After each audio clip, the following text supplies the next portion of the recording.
Hello viewers, আলো diary চ্যানেলের পক্ষ থেকে আমি অঙ্কিতা। প্রতিদিন নতুন নতুন ভালোবাসার গল্প সবার আগে শুনতে চাইলে আমাদের আলো ডায়েরি চ্যানেলটি সাবস্ক্রাইব করে পাশে থাকা বেল আইকনটি বাজিয়ে দিন। কেমন? ধন্যবাদ।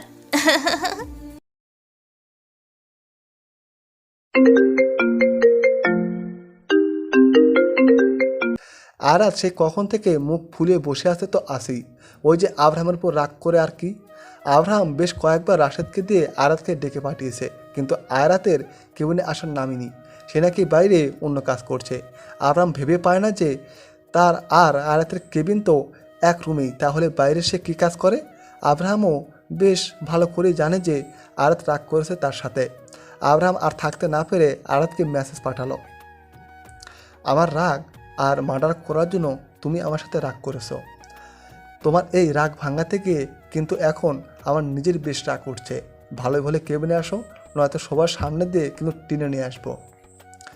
আয়রাত বাইরে রিসেপশনের কাছে দাঁড়িয়ে ছিল, তখনই তার ফোনে মেসেজ আসে। আয়রাত তা পড়ে, কিন্তু আবার রেখে দেয়। আয়রাতকে এখনও না আসতে দেখে আব্রাহাম রেগে উঠে পড়ে। এখন টেনেই আনবে, কিন্তু দরজায় নক। দেখে একটা ছেলে এসেছে, হাতে একটা বক্স, কুরিয়ার আসলে। আব্রাহাম তাকে ভেতরে আসতে বলে। কুরিয়ারটা নিয়ে তার উপর একটা সাইন করে দেয়, তারপর ছেলেটি চলে যায়। এবার আব্রাহাম উল্টাপাল্টা একটা মেসেজ টাইপ করে। আয়রাত, আমার ব্যাপারে জানো তুমি। হয়তো এখন তুমি কেবিনে আসবে, নয়তো আমি সব ভাঙচুর শুরু করে দিব। আর তারপর কাজ দিয়ে কী করব আমি নিজেও জানি না। আয়াতের ফোনে টুং করে একটা মেসেজ আসে, আর মেসেজটা পড়ে আয়াতের চোখ বড় বড় হয়ে যায়। আসলে আব্রাহামের কোনো ঠিক ঠিকানা নেই, কখন কি করে বসে। আয়াত দ্রুত পা ফেলে আব্রাহামের কেবিনে চলে যায়। পারমিশনের ঘোড়ার ডিম হুড়মুড় করে আয়াত চলে যায়। গিয়ে দেখে আব্রাহাম কেবিনে নেই, আর সব ঠিকঠাক আছে। তার মানে আব্রাহাম তাকে মিথ্যা বলেছে। আয়াত রাগের চোখগুলো ছোট ছোট করে এসে পড়তে নেয়। তবে আয়াত পেছনে ঘুরতেই আব্রাহাম হুট করে তার সামনে এসে পড়ে। আয়াত আবার চলে আসতে নিলে আব্রাহাম আয়াতের হাত ধরে টান দিয়ে নিজের সাথে মিশিয়ে নেয়। এক হাত আয়াতের কোমরে জড়িয়ে ধরে আর এক হাত দিয়ে আয়াতের কপালের চুলগুলো সরাতে সরাতে বলে ওঠে, you have no idea baby girl, রাগ করলে তোমাকে কি পরিমাণ কিউট লাগে। নাকের ডগা লাল হয়ে থাকে, মন তো চায় এখানে কিছু একটা করে ফেলি। চুপ করুন, এত অসভ্য কেন আপনি? হ্যাঁ, কিছু না করেও যদি আমাকে অসভ্যের খেতাব পেতে হয় তাহলে অসভ্যই। আর অসভ্যতা আমি তো অন্য কারোর সাথে করি না। তো ধরে রেখেছে কে? জান না, করুন অসভ্যতা আমি অন্য মেয়ের সাথে। আমার জন্য একজনই এনাফ। হয়েছে, ছাড়ুন। কি জন্য ডেকেছেন বলুন। আব্রাহাম আয়াতকে ছেড়ে দিয়ে একটা বড়সড় বক্স এনে আয়াতের সামনে রাখে। আয়াত কিছু না বুঝে আব্রাহামের দিকে তাকায়। আব্রাহাম তাকে এটা নেবার জন্য ইশারা দেয়। আয়াত বক্সটা নিয়ে টেবিলের উপর রাখে, তারপর সেটা খুলে বক্সের ভেতরে এতগুলো লাল টকটকে বড় বড় লাল গোলাপ, তা থেকে তীব্র সুগন্ধি ছড়াচ্ছে। আয়াত ভেবেছিল হাসবে না, এবার রাগ করে থাকবে, কিন্তু এখন না চাইতেও আয়াতের মুখে হাসি ফুটে ওঠে। আয়াত ফুলগুলো তুলে হাতে নিয়ে নেয়। আব্রাহাম এসে আয়াতের সামনে দু হাত ভাঁজ করে দাঁড়ায়। আয়াত তার আলতো হাতে ফুলগুলো ছুঁয়ে দিচ্ছে, তখন চোখ তুলে আব্রাহামের দিকে তাকায়। আব্রাহাম আয়াতের দিকে তাকিয়ে নিজের ভুরুগুলো খানিক নাচায়। এবার আয়াত আর না পেরে ফিক করে হেসেই দেয়। ফুলগুলো নিজের গালের সাথে লাগিয়ে নেয়। Thank you. It's thank you. এই থ্যাংক ইউটা আবার কি? হ্যাঁ, এটা আমার থ্যাংক ইউ, আপনি বুঝবেন না। হুম, বক্সের ভিতরে দেখো, আর আছে তো। কি? আয়াত ভেতরে তাকিয়ে দেখে স্কাই ব্লু কালারের একটা স্মাইলি টেডি, বেশ বড় অ্যান্ড সফট। আর চকলেট তো অবশ্যই আছে। আয়াত তার দাঁত সবগুলো বের করে দিয়ে আব্রাহামের দিকে তাকায়। ই, অনেক অনেক অনেক অনেক থ্যাংক ইউ। রাগ কমেছে? কিসেরা কাকে বলে? এটা কি খায় না না মাথায় দেয়? ওরে বাবা, তাই নাকি? হ্যাঁ। ও গড, বেবি গার্ল, কি হলো? শিট, আমি তো ভুলেই গেছি। আরে কি ভুলেছেন? হয়েছে কি? এত এত ইম্পর্টেন্ট কথাটা আমি কি করে ভুললাম? আরে কোন ইম্পর্টেন্ট কথা? আল্লাহ, এখন কি হবে? অনেক অনেক বেশি, সবার থেকে বেশি ইম্পর্টেন্ট কথা এটা। আচ্ছা বুঝলাম, কিন্তু তা কি বলবেন তো? আব্রাহাম আয়ারাতের হাত ধরে নিজের কাছে টেনে আনে। আয়ারাত মাথা তুলে আব্রাহামের দিকে তাকিয়ে আছে, আর আব্রাহামও তার দিকে। অনেক বেশি ইম্পর্টেন্ট কথা। আহা, বলবেন তো নাকি? I love you. কি? I love you. হ্যাঁ, আমি তোমাকে ভালোবাসি। এটা ইম্পর্টেন্ট কথা? অবশ্যই, সব থেকে বেশি। এছাড়া আমার কাছে আর কিছুই গুরুত্বপূর্ণ না। আপনি আসলেই পাগল। সমস্যা নেই, আমি সাইকো আর তুমি সাইকো আর্টিস্ট। আয়ারাত হেসে দেয়। অন্যদিকে আয়ারাতের চাচি কলি এই বুঝতে পারছে না যে এই আগন্তুক ব্যক্তিটিকে। জি, আপনি কে আর কাকে চাই? আমি কে তা পরেও জানতে পারবেন। আপনি আয়ারাতের চাচি, রাইট? জি, কিন্তু আপনি জানেন কি করে?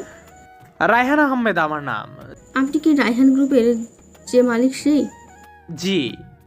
ও আচ্ছা আচ্ছা, তো বাইরে দাঁড়িয়ে কেন, ভেতরে আসুন। রায়হান চলে যায় ভেতরে। কলির সাথে বেশ কুশল বিনিময় হয়। তো বলুন, এখানে কি মনে করে? আমি কথা ঘুরাই পেছাই না, তো সোজা মেইন টপিকে আসি। আপনার ঘরের মেয়েকে নিজের ঘরে নিয়ে যেতে চাই। জি মানে আসলে আমি এখানে আয়রাতের সাথে আমার বিয়ের সম্পর্ক নিয়ে এসেছি। বিয়ে করতে চাই আমি ওকে। কিন্তু বিয়ের প্রস্তাবটি অবশ্যই বাড়ির বড়রা আসে, আপনার সাথে কেউ নেই? বাড়িতে আমার মা আছে, বাবা নেই। আর মা কিছুটা অস্ত্র, তাই আসতে পারেনি।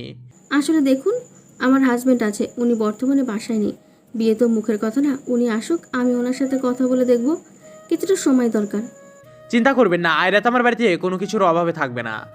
রাজরানী বানিয়ে রাখবো ওকে আমি। আসলে কি, মেয়েটাকে আমি কখনো নিজের ভাবিনি, সবসময় কথা শোনাই, এটা আমি নিজেও বুঝি।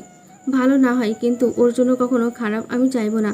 আমি শিওর না, তবে কিছুটা আশ্বাস দিতে পারি আপনাকে। পরিবার ভালো হলে আমি রাজি আছি। এখন আয়রাতে চাচার সাথে কথা বলতে হবে, তাহলেই হলো। বিয়ে তো হবেই, অবশ্যই হবে। হুম। আজ তাহলে আসি, এরপর এবার আসলে আয়রাতকে নিজের সাথে করে নিয়ে তারপরে যাব। কলির সাথে বেশ কুশল বিনিময় হয়। কলি আর কিছু বলে না, রায়হান চলে যায়। ব্যাস, এরপর থেকে কলির মাথায় যেন একটা জিনিসই বারবার ঘুরপাক খাচ্ছে। আয়ারাত কেবিনে একাই বসে বসে ফাইল সব রিচেক করছে। তখনই ভেতরে আব্রাহামের ফোনে কথা বলতে বলতে আসে। আয়ারাতের দিকে এক নজর তাকিয়ে ফোন রেখে দেয়। বেবি গার্ল, হুম। চলো কোথায়? বাড়িতে। কিন্তু আমার কাজ তো শেষ হয়নি। আর রাখো তো, চলো চলো। আব্রাহাম ফাইলগুলো আয়াতের হাত থেকে নিয়ে রেখে দেয়। তারপর ওকে নিয়ে বের হয়ে পড়ে। গাড়িতে উঠে সোজা আব্রাহামের নিজের বাসায়। এখানে এলাম কেন আমরা? দাদি তোমাকে নিয়ে আসতে বলেছিল। দাদি? আপনি আমাকে বললেন না কেন আগে? এখানেই তো আনার ছিল বলে, আর কি করতাম, তাই সোজা এখানে নিয়ে আসলাম। হুম। আব্রাহাম আয়াতকে নিয়ে বাড়ির ভেতরে চলে যায়। ভেতরে যেতেই আব্রাহামের দাদি আয়াতের দিকে আসে। এসেছিস তোরা? আয় আয়, সেই কখন থেকে বসে আছি তোদের জন্য। হ্যাঁ, আমি জানি তো। তোর জন্য না, আমার আয়রাতের জন্য। ইলা আয়াতের হাত ধরে নিয়ে সোফাতে বসিয়ে দেয়। আব্রাহাম বসতে যাবে, তখনই তার ফোনে ফোন আসে। আব্রাহাম কথা বলতে বলতে কিছুটা দূরে আসে। এদিকে ইলা আর আয়রা দুজনকে পেয়ে যেন আর কিছুরই খেয়াল নেই, অনেক গল্প করছে।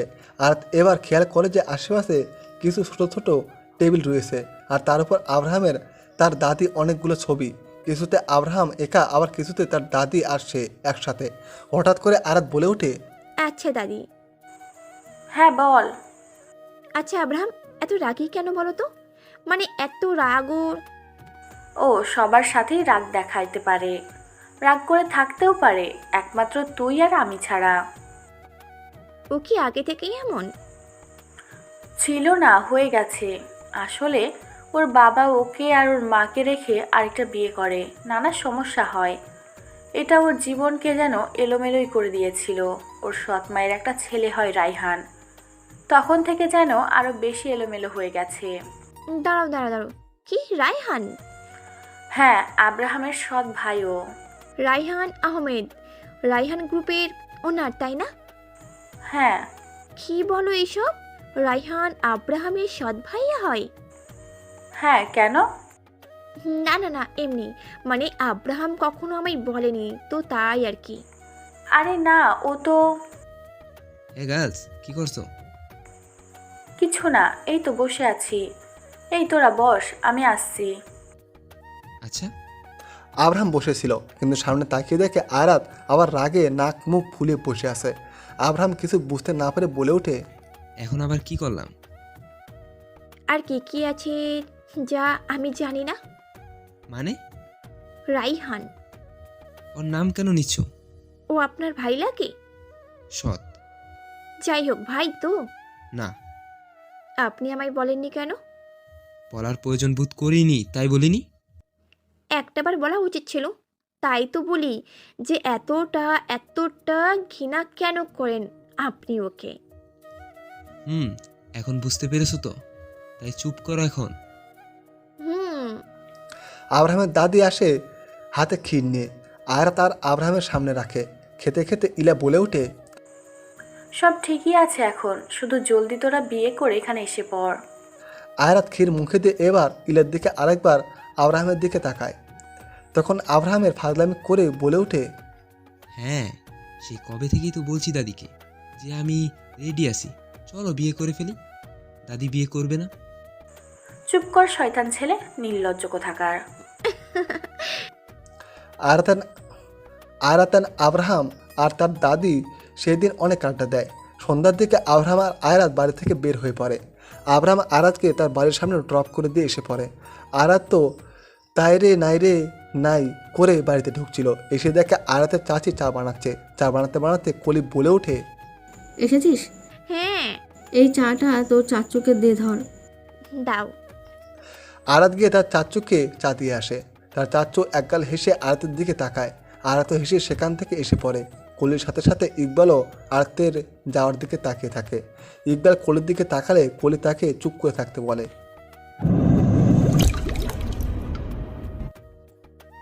পরের দিন সকালে আয়রাতের ঘুম ভাঙে আব্রাহামের ফোনের শব্দে।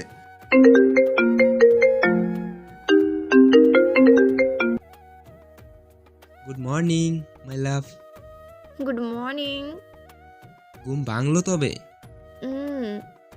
নাও লিসেন, গাড়ি তোমার বাড়ির নিচেই দাঁড়িয়ে আছে, জলদি নিচে নেমে এসে পড়ো, আমার ড্রাইভার সে। আয়রাত এবার উঠে বসে। কোথায় যাব? আপনার বাসা থেকে তো কালই আসলাম, আবার আজ কেন? আসতে বলছি আসবা, নয়তো সেই দিন রাতের মতো করে তোমাকে তুলে আনলে অবশ্যই তা ভালো হবে না। এই না না না না, আমি আসছি। আর আজ আপনি অফিসে যাননি? না, নিজেও যাইনি আর তোমাকেও যেতে দিব না। এখন মিস বকবক, জলদি রেডি হয়ে আসো। হাই রে, আচ্ছা রাখুন, আসছি। আয়রাত উঠে রেডি হয়ে চলে গেল, কিন্তু বাড়ির কাউকে বলেনি যে আব্রাহামের বাড়ি যাচ্ছে। সবাই জানে আয়রাত অন্যান্য দিনের মতো অফিস যাচ্ছে। আয়রাত আব্রাহামের বাড়ির সামনে এসে দাঁড়ায়। আব্রাহাম তখন একটা টি শার্ট পরে উপরে করিডোরে দাঁড়িয়ে দাঁড়িয়ে কফি খাচ্ছিল। নিচে তাকিয়ে দেখে আয়রাত আসছে। আব্রাহাম শয়তানি করে সেই উপর থেকে ডাক দেয়, ওই যে বউ আসছে। এই পাগল। আব্রাহাম দ্রুত নিচে যায়, তারপর আয়রাতকে আনে। আসেন ম্যাডাম, আপনারই ফিউচার বাড়ি এটা। দাদি শাশুড়ির বাড়ি। আয়রাত নিজে বলে নিজেই বোকা বনে গেল। এই মাত্রই সে কি বলে দিল নিজের অজান্তেই। আব্রাহাম এক ভুরু উঁচু করে তাকায় তার দিকে। ওরে বাবা, তাই নাকি? রাহানকে বিয়ে করার এত শখ? ভাগ্যিস আপনি ওর দিকে গিয়েছেন। Just kidding. খুন করে ফেলবো তোমাকেও আর ওকেও। তুমি আমার। আমি তো ভেবেছি যে তোমার হাতে আমার নামের একটা ট্যাটু করে দিব। আয়রাত বুঝলো যে আব্রাহাম রাগ পাচ্ছে খুব, তাই কথা ঘুরিয়ে ফেলে। আরও কিছু? না, আপাতত আর কিছুই না। এবার ভিতরে চলো। আয়রাত ভেতরে চলে যায়। সেদিনকার মতো কেউ অফিসে যায়নি, আব্রাহামের বাসায় থাকে। কিন্তু ওইদিকে আয়রাতের বাসায় তো অন্য কিছু প্ল্যানিং চলছে। এই শোনো না, প্রতিদিন ভালোবাসার নতুন নতুন গল্প পেতে ও শুনতে চাইলে আমাদের আলোর ডায়েরি চ্যানেলটি সাবস্ক্রাইব করে পাশে থাকা বেল আইকনটি বাজিয়ে দিও, কেমন? আয়রাত তার রুমে চুল আঁচড়াচ্ছিল, তখন দরজাতে কারো নক পড়ে। দরজা কিছুটা খুলে দিলে আয়রাত তাকিয়ে দেখে তার চাচা ইকবাল। আয়রাত হেসে তাকে ভেতরে আসতে বলে। ইকবাল সাহেব এসে আয়রাতের বিছানার উপরে বসে, আয়রাতের দিকে তাকিয়ে আসে। চাচু, অমন করে তাকিয়ে কি দেখছো?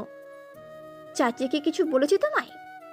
না রে মা, এটাই দেখছি যে তুই কত বড় হয়ে গেছিস। মেয়েরা তাড়াতাড়ি বড় হয়। হুম। আচ্ছা, কোথাও যাচ্ছিস মা? ও মা, অফিসে যেতে হবে না? অফিস যাচ্ছি। আজ না গেলে হয় না মা? চাচ্ছু, আসলে অনেক কাজ পড়ে আছে তো, না গেলে অফিসের ওনার অনেক বোকাজোকা করবে, তাই যেতেই হবে। ও আচ্ছা আচ্ছা, যা তাহলে, কিন্তু দ্রুত বাড়ি ফেরার চেষ্টা করিস আজ। কেন বলো তো চাচ্ছু, আজকে কিছু আছে নাকি? সেটা বাড়ি ফিরে এলেই বুঝবি। এবার যা, তোর দেরি হয়ে যাচ্ছে তো। আচ্ছা। আয়রাত তার ব্যাগটা হাতে করে নিয়ে বের হয়ে পড়ে। তবে ইকবাল সাহেব এখনও জানে না যে আয়রাত আব্রাহামের পিএ। আয়রাত পিএ তা জানে, অনেক বড় একটা কোম্পানিতে কাজ করে এটাও জানে, তবে তার বস যে আব্রাহাম সেটা জানে না। জানলে আয়রাতকে সেখানে কাজই করতে দিত না। আয়রাত প্রায় 20 মিনিট পর অফিসের সামনে এসে দাঁড়ায়, তারপর ভেতরে চলে যায়। আব্রাহামের কেবিনে যেই না ঢুকতে যাবে তখনই দেখে আব্রাহাম একটা লোকের সাথে কথা বলছে, হাতে 2-3টা গান আর এতগুলো বুলেটস। আয়রাত ভেতরে যেতে ধরেও আবার এসে পড়ে, কিন্তু এটা আব্রাহামের চোখ এড়ায় না। স্টপ রাইট দেয়ার বেবি গার্ল। আয়রাত থেমে যায়। আব্রাহাম সেই লোকটিকে চলে যেতে বললে লোকটি চলে যায়। তারপর আয়রাত ভেতরে চলে আসে। এইসব আমি আমার হ্যান্ডগান কয়েকদিন পর পরই চেঞ্জ করি, তাই। আয়রাত তার পেছনে ফিরে একবার দেখে, আবার আব্রাহামের দিকে তাকায়। ব্র্যান্ডেড ছিল সেগুলো। হুম। কিছু ফাইল আছে, চেক করে দাও না। জি দিন আমাকে। আব্রাহাম 2টা ফাইল আয়রাতকে দিয়ে দেয়। আয়রাত ফাইলগুলোতে চোখ ঘুরিয়ে আবার আব্রাহামের দিকে তাকায়। এগুলো তো 2 মিনিটের কাজও না। আয়রাতকে ঘুরিয়ে তাকে পেছন থেকে জড়িয়ে ধরে আব্রাহাম। হ্যাঁ, আর এর জন্যই তো দিয়েছি তোমাকে, যেন তুমি এটা বলতে না পারো যে কাজ করতে দেই না, সারাক্ষণ শুধু বসিয়ে রাখি। তাই কাজও হলো আর আমার সাথে থাকাও। আচ্ছা, আমার কাজ শেষ মানে ফাইল দেখা শেষ আর কি, ঠিকই আছে। চলো কিছু করি। কি করব? শুট। কি? গুলি করতে হবে বেবি। গুলি মানে কাকে করব, কেন করব? আরে বাবা চলো তো। আব্রাহাম আয়রাতের হাত ধরে টেনে সোজা অফিসের টেরেসে নিয়ে যায়। অনেক বড় টেরেসটা, প্রচুর বাতাস আর অনেক সুন্দরও। আয়রাত দেখলো কয়েকজন গার্ড হাতে করে বেশ কিছু গান আনলো। আয়রাতের তো এগুলো দেখেই অবস্থা খারাপ। আব্রাহাম মিটিমিটি হাসছে আয়রাতের এমন অবস্থা দেখে। তারপর 2টো গার্ড মিলে আরেকটা লোককে ধরে বেঁধেই এক প্রকার নিয়ে আসে। লোকটি যে ভয়ে একদম জমে রয়েছে তা তাকে দেখে বোঝা যাচ্ছে। আয়রাত কিছু বুঝতে না পেরে একবার আব্রাহামের দিকে আরেকবার ওই লোকটির দিকে তাকায়। গার্ডরা লোকটিকে ছাদের একদম মাঝ বরাবর রেখে দিল। লোকটি রীতিমতো ভয়ে থরথর করে কাঁপছে। আব্রাহাম এগিয়ে গিয়ে একটা রিভলভার হাতে তুলে নেয়, তাতে বুলেট সব লোড করা আছে নাকি দেখতে থাকে। তারপর আবার আয়রাতের পাশে এসে দাঁড়ায়। আব্রাহাম, কি হচ্ছে এসব? আর এই লোকটিই বা কে? উনি তো বেশ ভয় পেয়ে আছেন, ওনাকে এইভাবে ধরেই বা রেখেছেন কেন? ওর দোষ, ও অফিসের কাজ না করে ঘুমোচ্ছিল। হ্যাঁ তো কি, একটা মানুষ মনের ভুলে ঘুমিয়ে পড়তেই পারে। ও তাই না? মানুষ মনের ভুল বুঝি বারবার প্রতিদিন করে। তো এখন একে কি করবেন? গুলি করব আর কি। কে? এই, আপনি কি পাগল? সামান্য ঘুমের জন্য গুলি? হ্যাঁ, আমি পাগল। কেন জানো না তুমি? Abraham, don't be crazy. জান পাখি, এদিকে এসো। আব্রাহাম আয়রাতের হাত ধরে তার সামনে আনে। তারপর আয়রাতের হাতে রিভলভারটা দিয়ে দেয়। আয়রাত নেয়। তারপর আয়রাতের পেছন থেকে আব্রাহাম তাকে এক প্রকার জড়িয়ে ধরার মতো করে ধরে। আয়রাতের হাতের ওপর দিয়ে আব্রাহাম তার হাতটা আলতো করে নেয়। আয়রাতের হাতে রিভলভারটা থামিয়ে দিয়ে সামনে শ্যুট করার মতো করে ধরে। তখন একটা গার্ড এসে যেই লোকটিকে জোর করে ধরে এনেছিল তার মাথায় একটা রেড কালারের আপেল রেখে দিয়ে চলে যায়। আয়রাতের বুঝতে বাকি রইল না যে আব্রাহাম কি করবে। তবে আব্রাহামের ঠিক নেই সে আপেলেই গুলি করবে নাকি সেই লোকটিকেই গুলি করবে, সে জানে না। সামনে থাকা লোকটি ভয়ে চোখ মুখ সব খিচে বন্ধ করে দিয়ে আসে। সো জান পাখি, এটাকে এভাবে ধরে। আমি শ্যুট করা শিখবো না। আরে না না, আমি তোমাকে নিজ হাতে একদম দৌড়ে দৌড়ে শেখাবো তো। আব্রাহাম প্লিজ, লোকটাকে ছেড়ে দিন প্লিজ। দেখো জান পাখি, এটাকে এভাবে ধরতে হয়, বুঝলে? তারপর এটার একদম মাঝ বরাবর একটা কিছু আছে, এটাকে টিগার বলে। মূলত এখানে মানুষের জীবন মরণ লেখা থাকে, টিগারে চাপ দিলেই কেলাফতে। এইটুকু আমি জানি, কিন্তু প্লিজ লোকটিকে ছাড়ুন না। আমরা এখন গুলি করব, ওকে? আব্রাহাম যেন আয়াতের কোনো কথাকেই পাত্তা দিচ্ছে না। সে আয়াতের হাতে রিভলভার রেখে তাকে পেছন দিক থেকে ধরে আসে। আয়াতের দুই হাতে রিভলভার আর আয়াতের দু হাত আব্রাহামের দুই হাতের ভাঁজে। So ready, 1 2 and 3। এই কথা বলার সাথে সাথে আব্রাহাম টিগারে চাপ দিল আর বাতাসের গতিতে রিভলভার থেকে গুলি বের হয়ে যায়। মুহূর্তে সেই লোকটি মাথার উপর থাকা আপেলটি গুলিবদ্ধ হলো। আপেলটা আসলে ফুটে গিয়েছে, একদম আলু ভর্তা হয়ে গিয়েছে। আয়রাত চোখ খিচে বন্ধ করে ফেলেছিল। আস্তে আস্তে চোখ মেলে তাকায়, দেখে যে লোকটি পাথরের মতো করে দাঁড়িয়ে আছে আর তার মাথার উপর আপেল নেই। আয়রাত আব্রাহামের দিকে তাকিয়ে দেখে আব্রাহাম উল্টো তার দিকে তাকিয়ে আছে। আয়রাত আব্রাহামকে হালকা হালকা ধাক্কা দিয়ে সরে আসে। আপনাকে আর কি বলি, দূর চাই। কি ভালো লাগেনি? ওকে ফাইন, তাহলে ওকেও শ্যুট করছি, ওয়েট। আব্রাহাম রিভলভারটা আবার সেই লোকটির দিকে তাক করে। যেই না আব্রাহাম গুলি করতে যাবে তখন আড়াতে সে আব্রাহামের হাতটা উপরের দিকে তুলে ধরে, যার ফলে উপরে শূন্যে ফায়ার হয়। তাতে আশেপাশে যতগুলো পাখি ছিল সব পুড়ে চলে যায় আর সেই লোকটি ভয়ে অজ্ঞান হয়ে মাটিতে লুটিয়ে পড়ে। আয়রা তার দিকে তাকায়। আব্রাহাম তার ঠোঁটগুলো দাঁত দিয়ে চেপে ধরে ভাবলেশীনভাবে আয়াতের দিকে তাকায়। লোকটাকে যে কি পরিমাণে ভয় দেখিয়েছেন আপনি, আপনি কবে যে ঠিক হবেন? আফ, ঠিক হওয়া যায় কি না ভেবে দেখব। You are just impossible. Thanks baby girl. Abraham গার্ডগুলোকে ইশারা দিতেই তারা লোকটিকে নিয়ে চলে যায়। তার কিছুক্ষণ পর আব্রাহাম আয়াতকে নিয়ে আবার কেবিনে এসে পড়ে। তবে এবার হুট করে আব্রাহাম আয়াতকে একদম দেয়ালের সাথে চেপে ধরে। আয়াত তো এমন কাণ্ডে অবাক। আব্রাহাম কতক্ষণ আয়াতের দিকে তীক্ষ্ণ নজরে তাকিয়ে থেকে বলে ওঠে, অনেস্টি। এখন আমার কি করতে ইচ্ছে করছে জানো? একদম নিজের করে নেই তোমাকে, একদম কোনো দূরত্ব যেন না থাকে। কিন্তু না, আমি এখন এমনটা করব না। ভালোবাসি তোমায়, সব কিছু সেভাবেই করব, আর অবশ্যই তার ধৈর্য। হুম। আব্রাহাম কিছু না বলে আয়াতের কপালে চুমুকে দেয়, তারপর আয়াতকে ছেড়ে দেয়। হঠাৎ করে তখন আয়াতের ফোন আসে। আয়াত দেখে তার চাচ্চুর ফোন। আয়াত রিসিভ করে।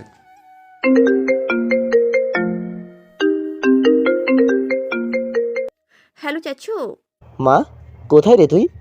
দেখ না জলদি, বাড়ি আসা যায় কি না। আচ্ছা, আমি বুঝতে পারছি না যে কি হচ্ছেটা কি। আচ্ছা, বাড়িতে কি কোনো কাজ আছে? আরে সেইগুলো না হয় তুই পরেই জানবি, আগে এখন বাসায় আয়। আচ্ছা রাখো, আমি আসছি। আয়াত ফোন কেটে দেয়। আব্রাহামের দিকে তাকিয়ে দেখে সে ল্যাপটপে চোখ মুখ সব একদম ডুবিয়ে দিয়ে বসে আছে। আয়াত জানে না যে তাকে এখন এখান থেকে আব্রাহাম যেতে দিবে নাকি না। আয়াত তবু কাচুমচু করতে করতে বলে ওঠে, আমি জানি কিছু বলবে তুমি, তো কি বলবে বলে ফেলো। আসলে চাচু ফোন করেছিল আমাকে, দ্রুত বাসে যেতে হবে। কেন? তা তো আমি নিজেও জানি না, চাচু ক্লিয়ারলি বললো না কিছুই, গেলেই বুঝতে পারবো। আব্রাহাম ল্যাপটপ ছেড়ে আয়াতের দিকে তাকালো, এক হাত মুখের কাছে দিয়ে রেখেছে। আচ্ছা, তোমার এই চাচা যান সবসময় এমন হুতুম পেছার মতো মুখ করে থাকেন কেন বলো তো? কি? হ্যাঁ সত্যি তো, আব্রাহাম। আজকাল সত্য কথা বলতে নেই। আচ্ছা যাই হোক, বাড়ি যাও। হ্যাঁ সত্যি। Any doubt? না মানে আপনি এত তাড়াতাড়ি রাজি হয়ে গেলেন আমার যাওয়ার জন্য? হ্যাঁ হয়ে গেলাম, এবার বাড়ি যাও। আচ্ছা আচ্ছা। দাঁড়াও, আবার কি? আমার ড্রাইভার দিয়ে আসবে, ওর সাথে যাও। থাক না, আমিও। ও মিস, বক বক, চুপ করো। আয়াত আব্রাহামের অফিস থেকে এসে পড়ে। আয়াত তার বাড়ির সামনে নেমে পড়তেই ড্রাইভার চলে যায় সেখান থেকে। আর ওদিকে আব্রাহাম তার গার্ডগুলোকে আরও বেশি নজরদারি করতে বলে। মানে আব্রাহাম তো রাত দিন 24 ঘন্টায় আয়াতের উপর নজর রাখে। এমনকি আব্রাহামের কিছু কিছু গার্ড সবসময় আয়াতের বাড়ির আশেপাশেই থাকে। সেগুলোকে আব্রাহাম এখন আরও একটু বেশি নজর রাখতে বলল। আর আয়াত বাড়ির ভেতরে যেতেই কলি এগিয়ে আসে। এসেছিস তুই? হ্যাঁ এলাম। চল। কিন্তু চাচি বলো তো হয়েছে কি? চাচি ফোন দিয়ে এইভাবে ডাকলো কেন? সেটা পরে জানতে পারবি, আগে চল। কিন্তু আয়রা তার কিছু বলতে পারলো না, তার আগে তার চাচি তাকে টেনে রুমে নিয়ে গেল। আয়রা তার রুমে যেতেই দেখে বেডের উপরে বেশ কিছু অর্নামেন্টস রাখা, আর একটা মেয়ে বসে আছে রুমে। চাচি? শোন, নাকের ডগা তো মোটা হয়ে যাচ্ছে, নাকটা ফুটিয়ে নে এবার। কি? না ও চাচি, না না না না না, আমি মরেই যাব। আরে মেয়ে, ওই যে ওই পাল্লা থেকে এসেছে, বেশি ব্যথা লাগবে না, টুস করে ফুটিয়ে দেবে। কিন্তু না কেন? মানে এই নাক পোড়ানোর জন্য চাচু আমাকে অফিস থেকে ডেকে এনেছে? হায় রে! তুই আগে এখানে বস। কোলে আয়াতকে বসিয়ে দেয়, আর সেই মেয়েটি আয়াতের নাক ফুটিয়ে দেয়। একদম ব্যথা পাওয়া যায়নি। কখন যে নাক ফুটানো শেষ হয়ে গেছে আয়াত তা টের অবধি পায়নি। সাদা স্টোনের চিকচিক করা একটা নাক ফুল আয়াতের নাকে। প্লান্টি নামের এটা। আয়াত উঠে আয়নার সামনে গিয়ে দেখে তাকে কেমন জানি অন্যরকম লাগছে। আপু, আপনাকে অনেক সুন্দর লাগছে নাক বলে, সত্যি দারুণ মানিয়েছে আপনাকে। থ্যাঙ্কস। মেয়েটি তার কিছুক্ষণ পর চলে যায়। কলি এসে আয়াতকে দেখে একবার, কিন্তু কিছু বলে না। এই নে, এটা জলদি পরে ফেল। কলি আয়াতের দিকে একটা লাল কালারের শাড়ি এগিয়ে দেয়। শাড়িটা কিছুটা নেটের কাপড়ের মতো, তাতে ছোপ ছোপ ফুল পাতা এসবের কাজ করা। শাড়ি? হ্যাঁ, আর এই নে সাথে সিম্পলের মধ্যে কিছু অর্নামেন্টস। কোলে আয়াতের দিকে সাদা কালারের একটা স্টোনের নেকলেস আর ঝুমকো দেয়, সাথে কিছু চুড়ি। এগুলো কেন? যা বলছি তাই কর। আয়াত কিছু বলতে যাবে তার আগেই কলি রুম থেকে চলে যায়। এখন কি আর করার, আয়াত পরে নেয় সেইগুলো। শাড়িটা আজ পরা ভালোই হয়েছে। চুড়ি, ঝুমকো, কপালে একটা ছোট্ট লাল টিপ, এগুলো পরে রেডি হয়ে যায়। নিজের চুলগুলো ঠিকঠাক করে নেয়। তখনই আবার আয়াতের রুমে কলি আসে। এসে আয়াতকে একবার আপাদমস্তক সব দেখে নেয়। আয়াত ভেবেছে তাকে হয়তো দেখতে ভালো লাগছে না, তাই শাড়ি ঠিক করতে লাগে। কলি আয়াতের দিকে এগিয়ে যায়। অনেক সুন্দর লাগছে তোকে। সত্যি? আরে হ্যাঁ, আসলে অনেক সুন্দর লাগছে। Thank you. কলি আর আয়াতের কথা বলার মাঝে ইকবাল আসেন। আয়াতকে তো সে চিনতেই পারেনি। মাশাআল্লাহ, মাশাআল্লাহ। আচ্ছা চল নিচে যাই, সবাই এসে পড়েছে। সবাই এসে পড়েছে, এটা শুনেই তো আয়াতের কপাল কুঁচকে এলো। মানে কি? তবুও আয়রা সবটা বোঝার চেষ্টা করছে। আর কলি তাকে নিয়ে হলরুমে চলে যায়। হলরুমে যেতেই আয়রাত দেখে রায়হান বসে আছে। আয়রাত তো রায়হানকে এখানে দেখে অবাক, আর রায়হান যেন এখানেই পড়ে যাবে। আয়রাতকে দেখে এমন অবস্থা, চোখের পলক অবধি ফেলছে না। আয়রাত সিঁড়ি বেয়ে নিচে নামছে আর সব কিছু অবাক হয়ে দেখছে। কোলে আয়াতকে নিয়ে সবার মাঝে বসিয়ে দেয়। আয়াত কিছু বলতে যাবে, কিন্তু বড়দের কথার মাঝে সে কিছুই বলতে পারছে না। আয়াত অবাক হয়ে রায়হানের দিকে তাকায়, দেখে রায়হান যেন তার দিক থেকে অন্যদিকে তাকাচ্ছে না পর্যন্ত। আয়াতের রাগ লাগছে এখন বেশ। আয়রা তার চাচুর দিকে তাকায়, দেখে তার চাচু বেশ খুশি। আয়াতের মাথায় এটা আসছে না যে তার চাচু কি করে রাজি হলো। কিছুক্ষণ পর একটা বয়স্ক লোক আসে। আয়াতের এবার অজ্ঞান হওয়ার উপক্রম, কেননা সেই লোকটি কাজী, আর তার পোশাক দেখেই বোঝা যাচ্ছে। সবাই হাসি হাসি মুখে পাশে বসে পড়ে। কাজী এসে রায়হান আর আয়াতের মাঝে বসে পড়ে। কাজী যেই না আয়াতকে কবুল বলতে বলে, তখনই আয়া সব কিছু ছুঁড়ে ঠাস করে বসা থেকে উঠে পড়ে। চোখের কোণে কোণে যেন পানি জমে গিয়েছে তার, জোরে জোরে দম ছাড়ছে। সবাই অবাক হয়ে আয়াতের দিকে তাকিয়ে আছে। কোলে গিয়ে আয়াতের হাত ধরে ফেলে। কি করছিস এসব? সব ওলট পালট করছিস কেন? চুপচাপ বস। কি হচ্ছে কি এসব? চাচি, কি হচ্ছে এগুলো? কি হচ্ছে বুঝিস না? তোর বিয়ে হচ্ছে। রায়হানের সাথে আমার বিয়ে? এটা অসম্ভব। পাগল তোমরা সবাই? এগুলো কি করছো কি? মাথা ঠিক আছে তোমাদের? মা শান্ত হ, কি হয়েছে বল। এখনো বোঝার বাকি আছে তোমার চাচু। তুমি কি করে করতে পারলে এটা আমার সাথে? কিন্তু একটাবার আমাকে জিজ্ঞেস করার প্রয়োজন মনে করলে না? আমার বিয়ে আর আমি জানি না? ওয়াও! বিয়েতে রাজি আমি কি রাজি না তা তো জানলেই না। কি বলছিস এগুলো?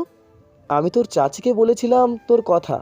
তোর চাচি আমাকে বলল যে তোর এই বিয়েতে কোনো রকম আপত্তি নেই, তুই এই বিয়েতে রাজি। হ্যাঁ, আর তুমি চাচির কথা ধরে নিলেই, তাই না? ইকবাল সাহেব রাগে চোখে কলির দিকে তাকায়, আর কলি আর কি বলবে মাথা নিচু করে ফেলে। রায়হান, আপনি আপনি কি বুঝেন না? বাংলা কথা বুঝেন না আপনি? আমি কবে বলেছি আপনাকে যে আমি আপনাকে বিয়ে করতে চাই? আরে আপনি কবে বিয়ের কথা নিয়ে আমার বাড়িতে এসেছেন আমি তো তাই জানি না। আমাকে কি পুতুল মনে হয় যে যেইভাবে নাচাবে আমি সবাই সেইভাবেই নাচবো আমি? এই রাত, এই বিয়ে আমি করবই না। আমি করব না। শুনেছেন আপনি? করব না আমি বিয়ে। মরে গেলেও না। আমি বিয়ে করব না। নাওজিবিল্লা নাওজিবিল্লা। এ কথা বলে কাজে উঠে সেখান থেকে চলে যায়। আয়রাত তো রাগে ফিটে যাচ্ছে। আয়াতের সামনে একটা ফুলের ঝুড়ি ছিল, তা আয়রাত তুলে আছাড় মারে। আয়াতের রাগের ফলে কান্না পাচ্ছে এখন। এই রাত, প্লিজ শান্ত হও প্লিজ। তুমি কেন বিয়ে করবে না আমায়? আমি তো কারণ আমি আব্রাহামকে ভালোবাসি, অনেক বেশি ভালোবাসি। আমি আব্রাহামকে ছাড়া আমি অন্য কাউকেই ভাবতে পারি না নিজের সাথে। আপনি আব্রাহামের সৎ ভাই। আব্রাহাম আপনাকে আর আপনিও আব্রাহামকে যে কী পরিমাণে ঘৃণা করেন তা আমি জানি। আপনি ভাবতেও পারবেন না যে আব্রাহাম যদি জানতে পারে আপনি আমাকে বিয়ে করার জন্য এখানে এসেছেন তাহলে আপনাকে কি করবে তা আল্লাহই জানে। আপনি ভাবলেন কি করে যে আমি আপনার মতো একটা ক্যারেক্টার ঢিলার সাথে বিয়ে করব? চাচু তুমি অন্তত তুমি খোঁজ নিতে পারতে যে যার সাথে আমার বিয়ে দিচ্ছ সে কেমন প্রকৃতির। মারে, আমি তো জানি তুই রাজি। কলি সব বলেছে তোকে। হ্যাঁ, আর আমি সবে মতো জানতে পারলাম রায়হান আমি আপনাকে বিয়ে করব না, জীবনেও না। বুঝেছেন আপনি? আমি ঘৃণা করি আপনাকে। আমি বিয়ে করলে আব্রাহামকেই বিয়ে করব, নয়তো মরে যাব। আমি আব্রাহামকে ভালোবাসি আর কাউকেই না। এই বলে আয়া সেখান থেকে রাগে সব উলটপালট করে দিয়ে এসে পড়ে। ইকবাল সাহেব নিজেও চলে যান মাথা নিচু করে। রায়হান কোলের দিকে একটা রাগের লুক দিয়ে রাগে সেখান থেকে এসে পড়ে, আর কোলে যেন রাগে ফুঁসছে। আয়রা তার রুমে গিয়ে ঠাস করে দরজা লাগিয়ে দেয়, তারপর দু হাত দিয়ে মুখ চেপে ধরে কান্না করে দেয়। অন্যদিকে আকাশে কিছুটা কালো কালো মেঘ জমেছে, পরিস্থিতিটা কেমন যেন ভারী ভারী। আব্রাহাম বাইরের দিকে তাকিয়েছিল কাচের গ্লাস দিয়ে আর কফি খাচ্ছিল। তখনই তার ফোনে ফোন আসে, দেখে অয়নের ফোন। আব্রাহাম রিসিভ করতে অয়ন তড়িঘড়ি করে বলে ওঠে,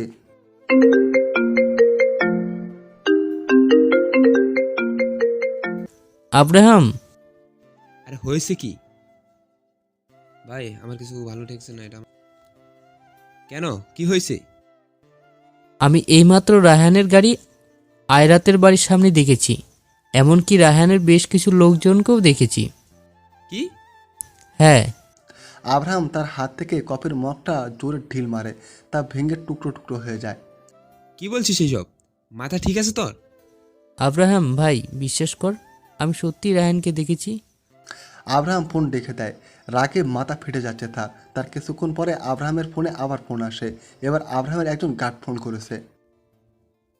হ্যালো স্যার, আয়রাত ম্যামের বিয়ে। কি? আয়রাতের বিয়ে মানে? কি বলছিস এসব? জি স্যার, আমার আয়রাত ম্যামের বাড়ির পাশে রায়হানের ড্রাইভারকে দেখতে পেয়েছি। শালাকে ধরে আচ্ছা মতো কিছু দিয়ে দিলাম, আর সে গড়গড় করে সব বলে দিয়েছে। বিয়ে মানে? কোথা থেকে কি হচ্ছে সব? বিয়ে কিভাবে কি? জি স্যার, ম্যামের বিয়ে, আর বিয়েটা অনেক গোপনে হচ্ছে। হয়তো ম্যামের প্রতিবেশীরাও জানে না। অনেক লুকিয়ে চুরিয়ে হচ্ছে বিয়েটা। কিন্তু এটা কি করে সম্ভব? স্যার, আমরা এইমাত্র রায়হানের ড্রাইভারকে ধরেছি। মনে হয় বিয়ে হয়ে গেছে অনেক আগেই। এখন তো সময়ও শেষ।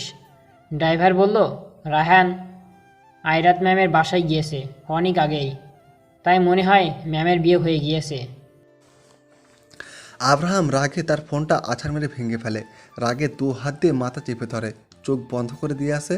হাত পা কাঁপছে রাগে, তার চোখগুলো দিয়ে যেন আগুনের ফুলকা বের হবে এমন। আব্রাহাম আর থাকতে না পেরে পাশ থেকে ফুলের ব্যাসটা তুলে সামনে বিশাল বড় একটা কাচের দেয়ালে দেয় ঢিল। সাথে সাথেই কাচের দেয়ালটা ভেঙে চুরমার হয়ে যায়। ঝরঝর করে সব কাঁচগুলো ফুলের ছড়িয়ে ছিটিয়ে পড়ে। আয়রাত! আব্রাহাম নিজের গলা ছেড়ে দিয়ে আয়াতের নামে চিৎকার দিয়ে ওঠে। আব্রাহামকে দেখতে প্রচণ্ড রকমের হিংস্র লাগছে। তবে পর মুহূর্তে আব্রাহাম একটা খোলা উন্মাদের মতো করে হাসতে লাগে।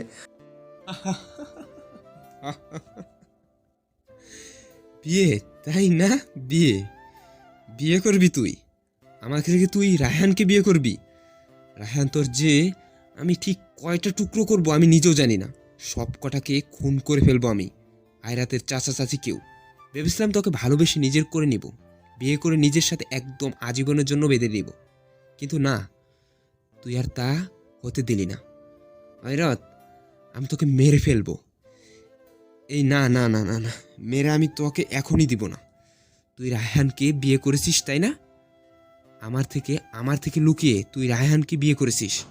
তবে শুনে রাখ, বিয়ে একটা কেন, তোর বিয়ে যদি 1000টাও হয় তবুও তুই আমার। আজ তোর বিয়ে হয়েছে মানে আজ তোর বাসর রাত, তাই না?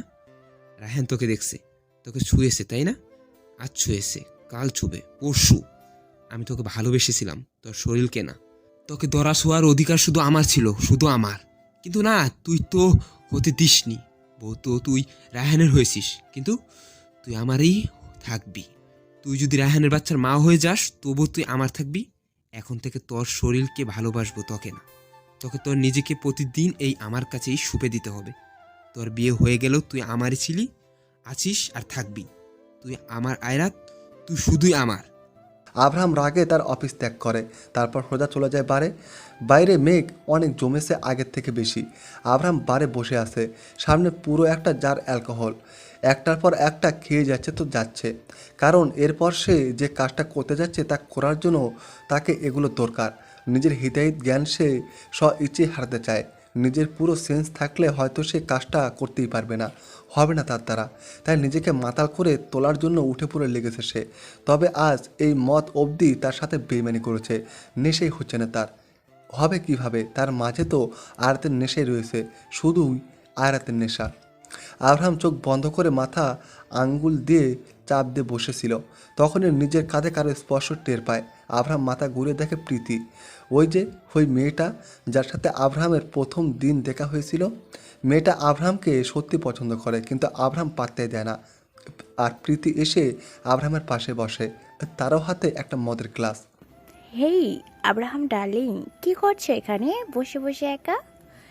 দেখো কত সুন্দর সুন্দর হট মেয়ে বসে আছে, এদিকে একবার তাকিয়ে দেখো।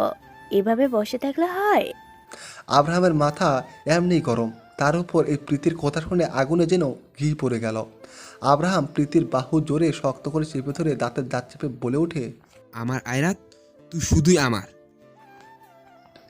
আব্রাহামের চোখ আর মুখ দেখে প্রীতি ভয় পেয়ে গেল। আব্রাহাম প্রীতির বাহু ধরে একটা ধাক্কা দেয়, এসে প্রীতি কিছুটা দূরে সরে আসে। আব্রাহাম তার হাতে একটা হুস্কির বোতলে খেতে খেতে বাইরে বের হয়ে পড়ে। গাড়ির ড্রাইভার ছিল, তার কাছ থেকে চাবি নিয়ে নেয়। স্যার স্যার, আপনি তো ড্রাঙ্ক, গাড়ি চালাতে পারবেন না। জীবনের মায়া কি আছে নাকি নেই? Do you went to die? Driver আর কিছু বলে না, মাথা নিচে করে নামিয়ে ফেলে। আব্রাহাম গাড়িতে উঠে ড্রাইভ করতে করতে চলে যায়। এক হাতে হুস্কির বোতলে চুমুক দিচ্ছে, আরেক হাতে গাড়ি ড্রাইভ করছে। আয়াত কিছুটা কান্না করেছে, তবে এখন চুপ। আয়াত বসেছিল, তখন দরজায় করে নাড়ে। দরজা খুলে দাঁড়ায় সে, দেখে ইকবাল। আরে আমায় মাফ করে দিস, আমি বুঝতে পারিনি এমন কিছু একটা হবে। আর তুই আগে কেন বলিসনি যে তুই আব্রামকে ভালোবাসিস? আমি ওকেই বলিনি যে আমি ওকে ভালোবাসি। তুই যাকে ভালোবাসিস তার সাথেই বিয়ে হবে। আমি আসলে জানতাম না যে তুই এই বিয়েতে রাজি না। বাদ দাও সব। আয়াত হেসে দেয়, এবার যেন তার মুডটা একটু ঠিক হয়। তখনই কোলের নিচ থেকে ছুটে আসে। ওকে শুনছো? আরে হয়েছে কি? চাচি সব ঠিক আছে তো? না রে, আমার মা অনেক অসুস্থ, হসপিটালে নেওয়া হয়েছে। ওর অনেকদের বাবা, জলদি করো, আমাদের এখনই যেতে হবে। কিন্তু আয়রাত। না না না না, আমি থাকতে পারবো। যাও, তোমরা চিন্তা করো না, সাবধানে যেও। আচ্ছা। বাইরের অবস্থা বেশি ভালো না, অনেক মেঘ করেছে, হয়তো অনেক জোরে বৃষ্টি নামবে। কিন্তু কি আর করার, তবুও আয়াতের চাচার চাচি চলে গেল। বাড়িতে আয়াত একা। আয়াত তার রুমে ছিল। আহা, শীত শীত লাগছে। হুট করে এত মেঘ করলো কেন? বাতাস ঠান্ডা রে। হেই রে, যা, কারেন্ট চলে গেল। আমার ফোনটাও তো কোথায়? আরে, ফোনের ব্যাটারিটাও শেষ। এই মোড়ার ফোনের ব্যাটারিকেও কি এখনই শেষ হতে চললো? ছাতার মাথা, আইপিএসটাও তো নষ্ট। চার্জার লাইটটা কোথায়? ওহো, রুমের জানালাটাও খোলা, বৃষ্টির পানিতে সব ভিজে যাবে। কি মেঘ করেছে রে বাবা, সন্ধ্যাবেলাতেই রাত নেমে এসেছে। আয়রাত রুমের জানালা লাগাচ্ছিল, তখনই ঠাস করে একটা বিদ্যুৎ চমক দেয়। আয়রাত কিছুটা চমকে ওঠে। কি মার্কা মারা বৃষ্টি রে ভাই, ভিজিয়ে দিল। আয়রাত আধা হাতও ভিজে গেছে, সে তার শাড়িটা ঝাড়ছে আর এগুলো বকবক করছে। তখনই দরজাতে জোরে জোরে নখ পড়ে। আয়রাত গিয়ে দরজা খুলে দেয়। একদম ঘুটঘুটে অন্ধকার, তাই ভালোভাবে কিছুটা দেখাই যাচ্ছে না, তবুও মাঝে মাঝে বিদ্যুৎ চমকানোর আলোতে হালকা অয়বয় দেখা যাচ্ছে। আয়রাত তাতে বুঝলো যে সে আব্রাহাম। আয়রাত আব্রাহামকে দেখে খুশি হয়ে গেল, তবে আব্রাহামের মুখটা দেখতেই আয়রাতের বুকটা ধক করে ওঠে ভয়ে। আব্রাহাম আয়রাতকে দেখছে আর হুস্কির বোতলে চুমুক দিচ্ছে। ভিজে লিপটে থাকা শাড়ি আর খোলা লম্বা চুল, স্নিগ্ধ মুখমণ্ডল, হাতে চুড়ি, কানে ঝুমকো। আয়রাতকে পুরো একটা নতুন বউ লাগছে দেখতে। আব্রাহাম তো বারবার এই রাতের এই রূপে ঘায়েল। আয়রাত কিছু বলতে যাবে তার আগে আব্রাহাম আয়রাতের গলা শক্তভাবে চেপে ধরে, চাপ দিয়ে ধরে একদম দেলের সাথে মিশিয়ে নিয়ে থাকে। কি ভেবেছিলি আমাকে লুকিয়ে বিয়ে করবি আর আমি জানবো না?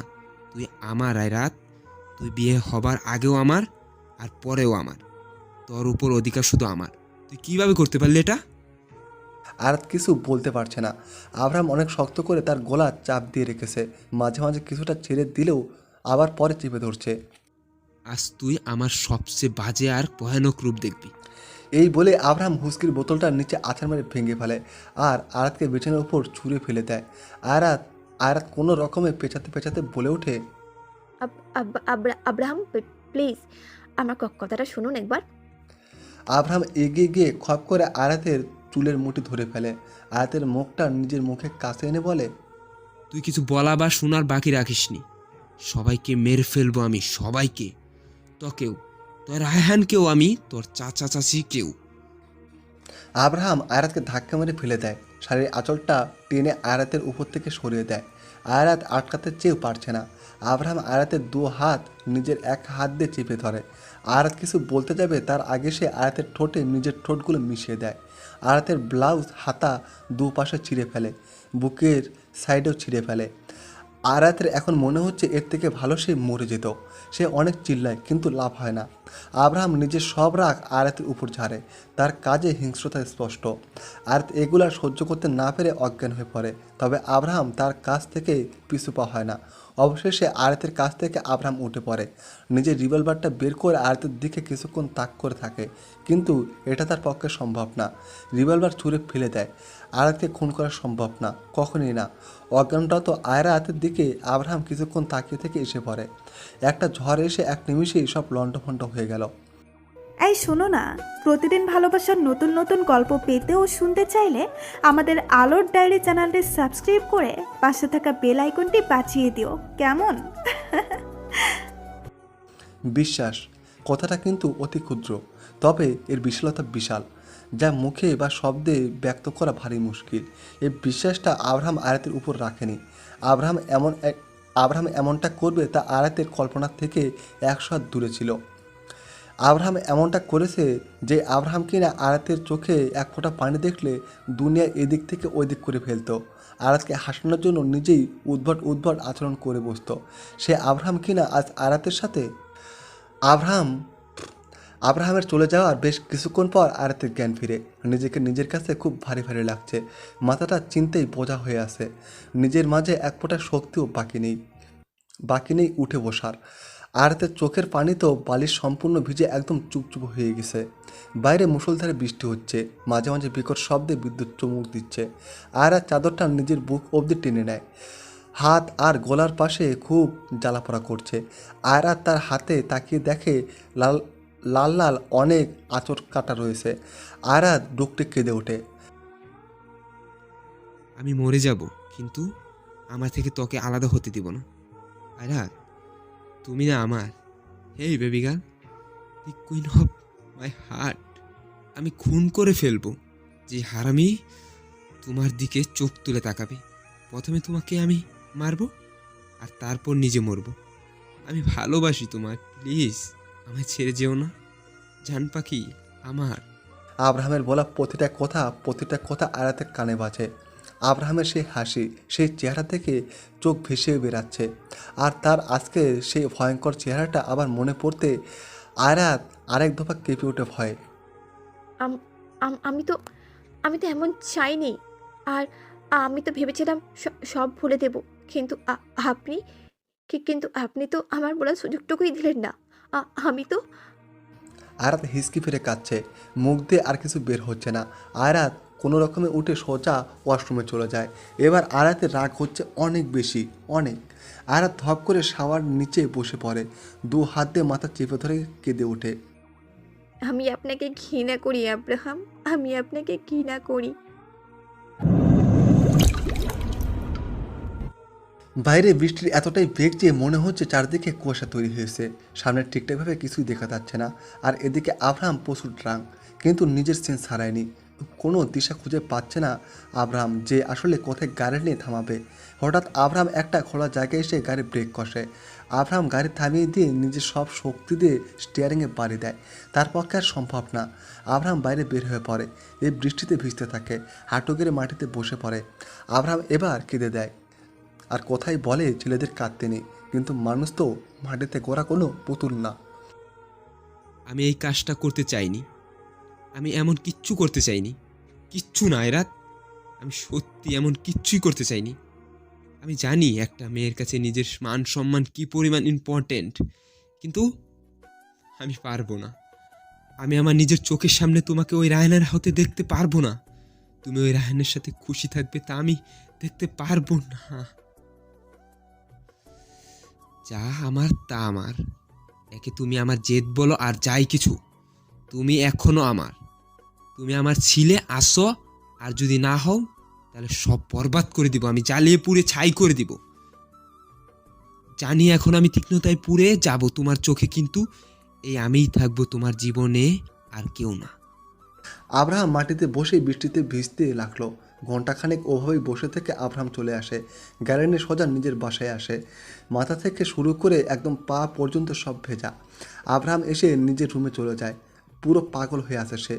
নিজের সামনে আয়াতের ওই শাড়ি পরা লোকটা ছাড়া আর কিছুই আসছে না। আব্রাহাম তার রুমে যেতেই সবার আগে চোখে পড়ে আয়াতের হাসি হাসি বড় সেই ছবিটা।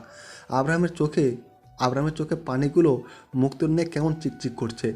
সে আলতো হাতে আয়াতের ছবিটা ছুঁয়ে দেয়, ঘুমের মেডিসিন হাতে নিয়ে নেয়। হাতে যে কয়েকটা ট্যাবলেট এসেছিল সে সবগুলো মুখে পুরে নেয়। আয়াতের সেই ছবির নিচে আব্রাহাম নিজের গায়ে এলিয়ে দেয়। সেভাবেই শুয়ে থাকতে থাকতে আব্রাহামের চোখ লেগে যায়, মনে হচ্ছে যে সে মরে যাচ্ছে। আর এছাড়াও বেঁচে থেকে কী লাভ এখন। আরাত এসে তার রুমের জানালার কাছে বসে পড়ে। জানালা দিয়ে খোলা বাতাস এসে আরাতের চুলগুলো উড়িয়ে নিয়ে যাচ্ছে, নাক মুখ সব ফুলে রয়েছে। আর শূন্য দৃষ্টিতে তাকিয়েছিল। হঠাৎ টুপ করে তার চোখ দিয়ে কয়েক বিন্দু পানি গড়িয়ে পড়ে। এই পানি বিন্দুগুলো মুছে ফেলার বিন্দুমাত্র আগ্রহ নেই তার। ভালোই তো ছিল সব কিছু, তাই না? তাহলে দমকা এক ঝড় এসে কেমন এমন এলোমেলো হলো? ভালোবাসায় কেন সাজানো জীবনটা এভাবে কালো অন্ধকারে মন্দবাসা হয়ে গেল? আব্রাহাম কেন করলো এমন? একটা বার শুনে নিত আয়াতের কথা, জাস্ট একটা বার। আব্রাহামের করা পাগলামোগুলো যে কখন আয়াতের মনের কোণে জায়গা করে নিয়েছিল তা আয়রাত জানে না।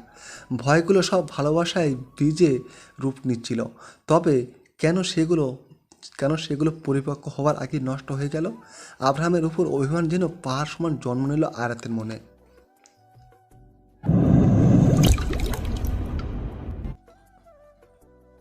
পরের দিন সকালে আব্রাহামের দাদি এসে এই যে আব্রাহামের রুমের দরজা ধাক্কায়, কিন্তু খোলার কোনো নামগন্ধ নেই।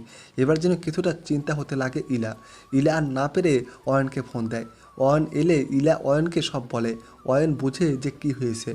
সে আব্রাহামের রুমে গিয়ে ধাক্কা দিয়ে দরজা খুলে দেখে আব্রাহাম আয়াতের ছবির নিচে পড়ে রয়েছে। অয়ন দ্রুত গিয়ে আব্রাহামের মাথা তুলে নিজের কোলে নেয়। আব্রাহাম, আব্রাহাম, এই আব্রাহাম। আব্রাহাম নিবু ভাবে নিজের চোখ মিলে তাকায়। চিন্তা করিস না, মরিনি আমি। কি যাতা বলছিস? আর তোর এই অবস্থা কেন? গায়ে ভেজা কাপড় চেঞ্জ করিসনি কেন? অয়ন, আমি খুন করেছি। কি? আমি খুন করেছি একটা মেয়ের, জ্যান্ত লাশ বানিয়ে দিয়েছি আমি। কি বলিস তুই? আয়রাতের খুন করেছি আমি। একটা মেয়ের কাছে তার সতীত্ব সব থেকে বেশি হয়, আমি তা কেড়ে নিয়েছি। কি? আব্রাহাম, কি বলছিস তুই? আমি মরে যাব, সত্যি আমি মরে যাব আয়রাতকে ছাড়া। আর নিজের সামনে ওকে আমি অন্য কারো হতে দেখব, তার থেকে ভালো আমি মেরেই ফেলি তাকে। তুই ওর আগে। তুই চলে যা। কিন্তু অয়ন যা প্লিজ। অয়ন সিচুয়েশনটা বুঝতে পেরে আব্রাহামের কাছ থেকে চলে আসে। আব্রাহাম অফিসে যায় না, নিজের কাপড়গুলো চেঞ্জ করে হাতে সিগারেট নিয়ে করিডোরে চলে যায়। মূলত আব্রাহাম রায়হানকে খুঁজছে। রায়হানকে পেলে সে জ্যান্ত কবর দিবে ওকে। অন্যদিকে আয়রাত হাত পা গুটিয়ে কাচুমাচু হয়ে বসে আছে। না চাইতেও কাল রাতের কথাগুলো বারবার মনে পড়ছে। ঘৃণা করতে পারবো না আমি আপনাকে, সেইভাবে ঘৃণা করতে পারবো না। অনেক ভালোবেসে ফেলেছি আপনাকে, কিন্তু আপনার কাছেও তো আর যাবই না, দূরে চলে আসবো আপনার কাছ থেকে। আমি জানি সব কিছু একটা ভুল বোঝাবুঝি হয়েছে, কিন্তু এই ভুল বোঝার আমি ভাঙবো না। আপনি নিজে থেকে যখন আমাকে ভুল বুঝেছেন, তখন আপনি নিজে এসে আমার কাছে আসবেন।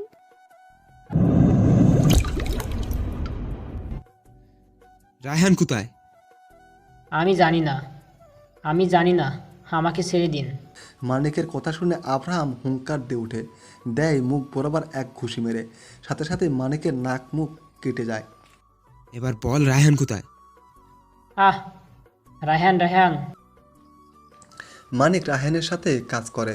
আব্রাহাম তার গার্ডদের দিয়ে তুলে এনেছে তাকে, আর এবার তাকে নিজের সামনে একটা চেয়ারে বেঁধে রাখা হয়েছে। অনেক মেরেছে আব্রাহাম ওকে, আর মানিক গড়গড় করে সব এবার বলেও দিয়েছে। হঠাৎ একটা গার্ড এসে মানিকের গলায় ঠিক ডান সাইডে একটা ইঞ্জেকশন পুশ করে। মানিক অজ্ঞান হয়ে পড়ে, তারপর তাকে নিয়ে চলে যায়। আব্রাহাম সিগারেটের এক প্যাক নিয়ে উঠে দাঁড়ায়। সে এখন একটা সাদা গেঞ্জি পরে আছে, গেঞ্জির হাতে একদম চিকন, তার হাতগুলো মাসালগুলো ফুলে ফেঁপে উঠেছে। আব্রাহাম সিগারেট খেতে খেতে আয়নার সামনে গিয়ে দাঁড়ায়, নিজেকে দেখছে।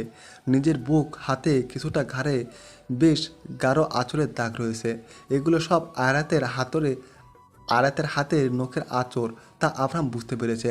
আব্রাহাম আলতো হাতে আঁচড়ের উপর ছুঁয়ে দেয়, তারপর রেডি হয়ে চলে যায় এই রায়হানের খোঁজে। আব্রাহাম আজ তার বাইক নিয়ে বের হয়েছে। কোনো গার্ড নেয় নাই, কোনো গান ও পিস্তল কিচ্ছুই সাথে নেয়নি। রায়হানের বাড়ি গিয়ে নিজের মন মর্জি মতো ভেতরে ঢুকে পড়ে। আর রায়হানের বাড়ির গার্ডদের এখন এত বড় কলিজা হয়নি যে আব্রাহামকে আটকাবে। আব্রাহামকে রায়হানের বাড়ি যেতেই রায়হানকে পেয়ে যায়। ও আসলে এটা রায়হানের 2 নম্বর বাড়ি, তার আসল্লা।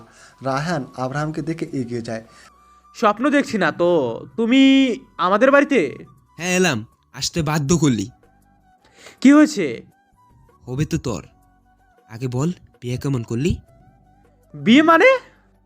ওমা, কাল বিয়ে করলি আর আজ ভুলেও গেলি? কি বলছিস সেই সব? জানিস তো বিয়ে করেছিস তুই, কিন্তু ভুল সজ্জা করেছি আমি।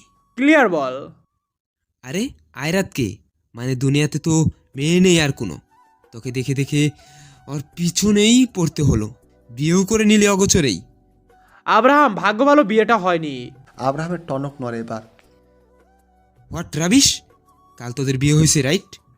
না, হয়নি। আয়রাত আমাকে ভালোবাসে না, তোকে বাসে, ফলে বিয়ে করেনি। আব্রাহামের পায়ের নিচ থেকে মাটি সরে গেল। মানে কি বিয়ে হয়নি? তাহলে কাল আব্রাহাম, ওহ শিট। দূরে থাক তুই। আব্রাহাম এই বলে ছুটে রায়হানের বাড়ি থেকে বের হয়ে পড়ে। হাওয়ার বেগে আয়াতের বাড়ি যায়। চোখের পানিগুলো কোনো রকমে মুছে নিচ্ছে হাতের উল্টো পাশ দিয়ে, কিন্তু আয়াতের বাড়িতে তালা দেখ কেউ নেই। আব্রাহাম নিজের মাথার পেছনে হাত দিয়ে দেয়। আয়াত তাহলে গেল কোথায়? আর পাগলের মতো করে আয়াতকে খুঁজে চলেছে আব্রাহামের কেন যেন মনে হতে লাগলো আয়রাতের ভার্সিটিতে। কেননা আজ তো আয়রাত জীবনেও অফিসে আসবে না। আজ কেন, আর কখনো আসবে কিনা সন্দেহ। আব্রাহাম ছুটে আয়রাতের ভার্সিটিতে গেল, আর যেতে ভাগ্যক্রমে আয়রাতকে দেখে। আব্রাহাম বাইক থেকে নেমে আয়রাতের সামনে গিয়ে দাঁড়ায়। আয়রাত দিয়ের সাথে কথা বলছিল। দিয়েকে এখনও সে কিছুই বলেনি, তবে বলতে চাইছে। এর মাঝে আব্রাহাম হাঁপাতে হাঁপাতে আয়রাতের কাছে এসে দাঁড়ায়। আয়রাত সোজা আব্রাহামের চোখের দিকে তাকায়, দেখে আব্রাহামের চোখগুলো লাল বর্ণ, চোখের কর্নিশ বেয়ে পানি পড়ছে আব্রাহামের। তবে আব্রাহামকে এখন এই মুহূর্তে নিজের সামনে দেখে আয়াতের কাল রাতের ঘটনাগুলো মনের দেয়ালে ভেসে উঠল। আর তার থাকতে না ফেরে ঠাস করে আব্রাহামের গালে একটা থাপ্পড় বসিয়ে দিয়ে তার মুখে হাত দিয়ে দেয়। এটা দেখে আয়াত বেশ জোরে আব্রাহামকে থাপ্পড়টা মেরেছে। এই থাপ্পড়ের শব্দ যেন চারদিকে বাজছে। আয়াত আব্রাহামের দিকে তাকিয়ে আছে।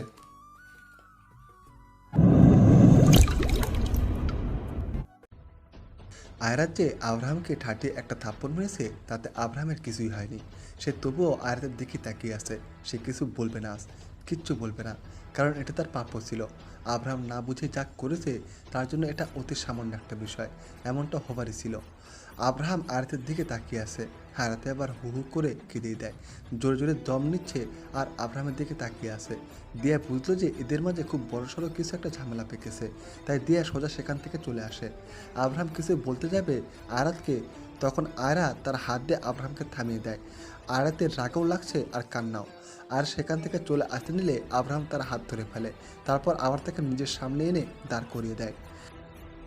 মারো, কাটো, বকো, যা ইচ্ছে করো, আর দূরে যেও না প্লিজ। আয়রাত প্লিজ, আমি মরে যাব তোমাকে ছাড়া, আমি সত্যি মরে যাব তুমিহীনা। প্লিজ যেও না। হ্যাঁ আমি ভুল করেছি, আমার একটা বার তোমার কথা শোনা উচিত ছিল, আমি শুনিনি। সত্যি অনেক বড় ভুল করেছি আমি। প্লিজ মাফ করে দাও, আর হবে না এমন, আর কখনো এমন করব না। প্লিজ আয়রাত, প্লিজ যেও না, কথা তো বলো। হাতটা ছাড়ুন, জান পাখি প্লিজ। আমার হাতটা ছাড়ুন। আয়রাত, বললাম না হাতটা ছাড়তে। শেষ মানে সব তামাশা নাটক শেষ, নাকি এখনো বাকি আছে? আপনি না খুন করেন, তাহলে এক কাজ করুন না। ওহো সরি, কাজ না, আমার উপর একটা মেহেরবানি করুন প্লিজ। আমাকে না মেরে ফেলুন, প্লিজ মেরে ফেলুন আমাকে। এইভাবে আমি আর পারছি না। ভালোবাসায় অন্ধ হতে দেখেছি আমি, কিন্তু অমানুষ না। তবে কাল রাতে আমি অমানুষকেই দেখেছি। আপনি কিভাবে এটা করতে পারলেন আব্রাহাম? আয়রাত মাফ করে দাও না, আর হবে না এমন। আমি বুঝিনি, অনেক রাগ হচ্ছিল আমার। আয়রানের সাথে তোমাকে আমি জাস্ট ভাবতে পারছিলাম না, তোমাদের একসাথে মেনে নিতে পারছিলাম না আমি কোনোভাবেই। আমি রাগ সামলাতে পারি না, জানো তো তুমি তো আমার। আয়রাত এবার সোজা তেরে গিয়ে আব্রাহামের কোলার খামচে ধরে। আমি কারো না, আমি আমার নিজের বুঝেছেন আপনি? আপনি কোন সাহসে আমার উপর অধিকার খাটান? কোন সাহসে? হ্যাঁ, কে হই আমি আপনার? আর আপনি ভাবলেন কি করে যে সেই দিন সেই হোটেলে এত সিন ক্রিয়েট হবার পর, তারপর আবার আমি যখন জানতে পারলাম যে রাইহান আপনার সৎ ভাই, তারপরেও আমি ওই রাইহানকে বিয়ে করব? আমাকে কি পাগল মনে হয় আপনার? আমি এত শত কিছু জানি না, আমি এখন শুধু এটা জানি যে তুমি আমার। আই এম সরি, ভুল হয়ে গেছে আমার। বললাম তো, আর কত বলবো? তুমি বলো আমাকে কি করতে হবে, কি করলে তুমি আমাকে মাফ করবে, কি করলে তুমি আবার আমার আগের আয়রাত হয়ে যাবে? বলো, শুধু একটা বার বলো। যা বলবো তা শুনবেন তো? অবশ্যই। Just stay away from me. Ayrat, আমার থেকে দূরে থাকুন। আব্রাহামকে আর কিছু বলার সুযোগ না দিয়ে আর সেখান থেকে চলে আসে। আব্রাহাম আয়রাতকে আটকায় না, কারণ সে জানে যে এখন আয়রাত কারো একটা কথাও শুনবে না। আর অনেক কিছু গিয়েছে মেয়েটার উপর দিয়ে, তো এমন ডেট করা নর্মাল। আব্রাহাম তার গেস্ট হাউসে যায়। সেখানে গিয়ে কাল যে গার্ডটা আব্রাহামকে আয়রাতের বিয়ের খবর দিয়েছিল তাকে ফোন দিয়ে দ্রুত আসতে বলে। সে এসেও পড়ে। স্যার ডেকেছেন? আব্রাহাম এতক্ষণ মাথা নিচু করে বসেছিল। গার্ড আসাতে সে ফট করে মাথা তুলে সামনে তাকায়। আব্রাহামের চাউনি দেখে তো গার্ডের যায় যায় অবস্থা, ভয়ঙ্কর লাল হয়ে আছে। গতকাল কার বিয়ে ছিল? স্যার আসলে আয়রাত ম্যামের। গার্ডের এই কথা বলার সাথে সাথে আব্রাহাম তার পাশে থেকে একটা অ্যালকোহলের কাচের বোতল নিয়ে টেবিলে বাড়ি দেয়, যার ফলে বোতলটা হাফ ভেঙে যায় আর হাফ আব্রাহামের হাতে থেকে যায়। আব্রাহাম বোতলটা ভেঙেই এক ঝটকায় উঠে গিয়ে গার্ডের পেছন দিক দিয়ে গিয়ে তার গলায় ধরে। গার্ডের তো ভয়ে ঘাম ছুটে যাচ্ছে। বিয়ে কি কাল হয়েছিল? স্যার আসলে স্পিক আপ ড্যামিট। স্যার গাড়ির ড্রাইভার তো তাই বলেছিল যে রায়হান স্যার নাকি বিয়ে করার জন্য অনেক আগেই আয়রাত ম্যামের বাসায় গিয়েছে, আর তখন অনেক সময় পার হয়ে গিয়েছিল স্যার। আমি ভেবেছি বিয়ে হয়ে গিয়েছে, তাই আর তাই আমাকে ভুল ইনফরমেশন দিয়ে দিলি, তাই তো? ভুল ইনফরমেশন মানে স্যার? বিয়ে হয়নি? আর তোর এই ভুল তত্ত্বের জন্য আমি কি থেকে কি করে বসেছি রাগের বসে। এ কথা বলার সাথে সাথে আব্রাহাম সেই গার্ডের ঘাড়ের বাম সাইডে কাচের বোতল দিয়ে একটা আঁচড় কাটে। গল গল করে রক্ত ঝরছে। গার্ডটা তার ঘাড় এক হাত দিয়ে চেপে ধরে কাতরাচ্ছে। তখনই আব্রাহামের ডাকে আরও দুজন গার্ড আসে। গলা বা গাড়ের মাঝ বরাবর আঁচড় কাটিনি, নয়তো সাথে সাথে মরে থাকতো। একে হসপিটালে নিয়ে যা, হয়তো 2-1টা সেলাই লাগবে, তারপর ঠিক। আব্রাহামের হাতে রক্তের হালকা কিছু ছিটেফোঁটা লেগেছে। সে তা টিস্যু দিয়ে মুছতে মুছতে বলে কথাটা। গার্ডগুলো চলে গেলে আব্রাহাম আবার 2 হাত দিয়ে মুখ চেপে ধরে। তার মাথা কাজ করা পুরো বন্ধ করে দিয়েছে। সে কীভাবে আরাতকে মানবে সেই বুদ্ধি আসছে না। যে অবস্থা তাতে তো দেখে মনে হয় না যে সহজে কিছু হাতের নাগালে এসে পড়বে। আব্রাহাম বসে বসে এগুলো চিন্তা করে যাচ্ছে। আসবেই। ওদিকে রায়হান তার হাতে একটা পাজেল বক্স নিয়ে মেলানোর চেষ্টা করেছে। সে এই পাজেল বক্সটা কোনোভাবে মিলাতে পারে না। কমপক্ষে 3 দিন লেগে যায় তার এটা মিলাতে। এখন সেটা মিলানোর চেষ্টাই করছে আর ভাবছে যে কি করে আরাতকে নিজের করা যায়। অবশ্যই তাতে আব্রাহাম তো বাধা হয়ে আসবেই, কিন্তু কোথায় বলে না 7 সমুদ্র 13 নদী পার করে কাছে পেলাম তোমাকে। ব্যাপার কিছুটা তেমনই, অনেক বাধা বিপদের সমান। রায়হান এগুলো ভাবছিল, তখনই রায়হানের কাছে কলির ফোন আসে।